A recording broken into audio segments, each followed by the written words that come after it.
સુરેન્દ્રનગર મહાનગરપાલિકાની પ્રથમ વર્ષગાંઠ 1 વર્ષમાં વિકાસની નવી દિશા. ગુજરાત સરકારના નિર્ણયથી 1 જાન્યુઆરી 2025ના રોજ સુરેન્દ્રનગર દુધરેજ વઢવાણ નગરપાલિકાનું મહાનગરપાલિકામાં રૂપાંતર થયું હતું. આજે 1 વર્ષ પૂર્ણ થતાં સુરેન્દ્રનગર મહાનગરપાલિકાની પોતાની પ્રથમ વર્ષગાંઠ ઉજવી રહી છે.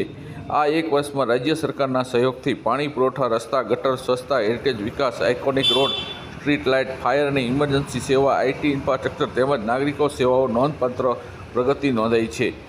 24 વર્ષ ફરિયાદ નિવારણ કેન્દ્ર દ્વારા 1 વર્ષમાં 21,000થી વધુ ફરિયાદોનો સમયસર નિકાલ થયો છે. સ્વચ્છતા, આરોગ્ય, ફાયર, ઇલેક્ટ્રિક અને સિવિલ વિભાગોએ સંકલિત રીતે શહેરને વધુ સુવ્યવસ્થિત બનાવવાનું કાર્ય કર્યું છે.